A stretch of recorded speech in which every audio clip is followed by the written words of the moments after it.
বন্যা হতে পারে এই সম্পর্কে আবহাওয়া দপ্তর থেকে আগে একটা ভবিষ্যৎবাণী ছিল, কিন্তু আমাদের রাজ্যের সরকার এটা মানুষকে যেভাবে অবহিত করা দরকার সেভাবে মানুষকে অবহিত করেননি এবং আগাম সতর্কতা যেটা দেওয়ার দরকার ছিল সেই সতর্কতা দেননি। The CPIM West Tripura District Committee submitted a deputation to the West Tripura District Magistrate demanding compensation for flood-affected victims. The demands included provisions for food, reconstruction of damaged homes, and compensation for farmers' losses, including crops and livestock. The rally began from the Orient ceremony and culminated in the deputation at the DM office. Former Chief Minister Manik Sarkar led the delegation accompanied by prominent leaders like Manik De, Shankar Prasad Datta and other party members.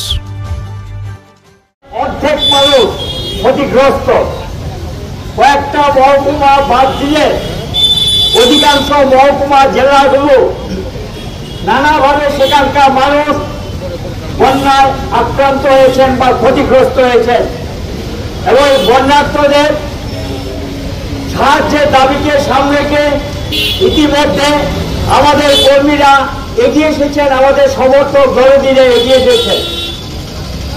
বন্যা হতে পারে এই সম্পর্কে আবহাওয়া দপ্তর থেকে আগে একটা ভবিষ্যৎবাণী ছিল, কিন্তু আমাদের রাজ্যের সরকার এটা মানুষকে যেভাবে অবহিত করা দরকার সেভাবে মানুষকে অবহিত করেননি এবং আগাম সতর্কতা যেটা দেওয়ার দরকার ছিল সেই সতর্কতা দেননি।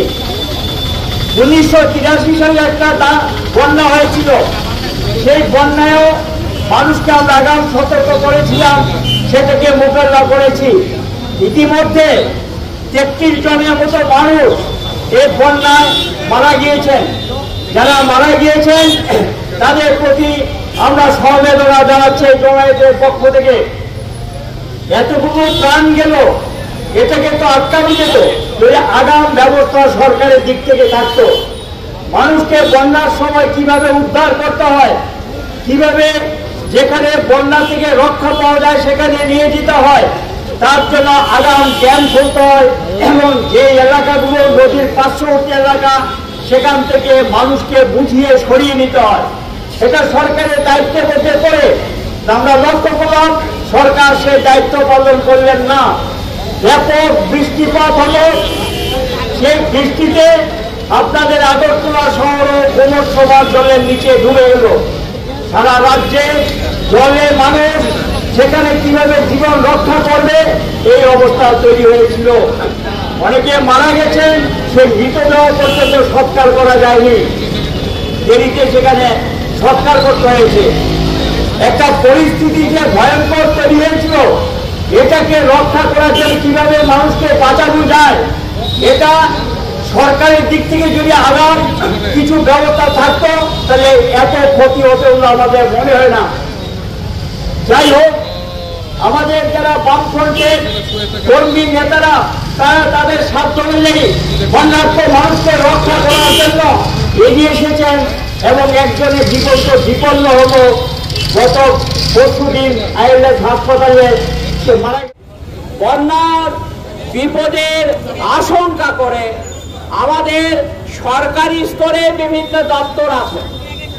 ভয়াবহ প্রাকৃতিক বিপর্যয় হলে পর সেই বিপর্যয় মোকাবেলা করার জন্য সরকারি স্তরে অনেক দপ্তর আছে, কিন্তু আমাদের ত্রিপুরা রাজ্য সরকার এই প্রাকৃতিক বিপর্যয় থেকে মানুষকে রক্ষা করার জন্য যে দপ্তরগুলো আছে, প্রচন্ড বৃষ্টিপাতের একটা সম্ভাবনা আছে, এটা যেমন মানুষকে সতর্ক করেনি, সজাগ করেনি ত্রিপুরা সরকার, তার পাশাপাশি বিপর্যস্ত মানুষের পাশে দাঁড়াবার জন্য যে দপ্তরগুলো আছে এই দপ্তরগুলোকে যথাযথভাবে প্রস্তুত করতে ত্রিপুরা সরকার উদ্যোগ গ্রহণ করেনি। এর ফলে আমরা লক্ষ্য করেছি বন্যায় যারা ক্ষতিগ্রস্ত হয়েছেন সেই সমস্ত মানুষরা তারা দারুণভাবে বিপর্যস্ত যখন হয়েছেন, সরকারি সাহায্য সরকার তাদের পাশে খুব বেশি দাঁড়াতে পারেনি। সাধারণ মানুষ, বিভিন্ন স্বেচ্ছাসেবী সংগঠনগুলো তারা মানুষের পাশে যদি স্বতঃপ্রণোদিতভাবে স্বতঃস্ফূর্তভাবে না দাঁড়াতেন, তাহলে বন্যায় অনেক অনেক মানুষ ক্ষতিগ্রস্ত হয়ে যেতেন। আপনারা শুনেছেন গতকাল সিপিআইএম এর সদস্য সোনামুড়া মহকুমায় বন্যায় গলা জল পর্যন্ত নেমে মানুষদের সাহায্য করছিলেন। একের পর এক মানুষকে আস্থানায় পৌঁছে দেবার জন্য, রিফিউজি ক্যাম্পে পৌঁছে দেবার জন্য যখন সচেষ্ট ছিলেন, তখন বন্যার জলে এক বিষাক্ত পোকা তাকে কামড়ায় এবং এই বিষাক্ত পোকায় কামড় দেবার ফলে গত পরশুদিন সেই সিপিআইএম মেম্বার সোনামুড়া মহকুমায় তিনি মারা যান। তাহলে এভাবে মানুষের পাশে বিভিন্ন গণতান্ত্রিক সংগঠনগুলো দাঁড়িয়েছেন। সরকারের দিক থেকে উদ্যোগ আমরা লক্ষ্য করিনি। আর এখনো বন্যার জল নেমে গেলে পরও এখনো বহু ত্রাণ শিবিরে মানুষেরা আছেন।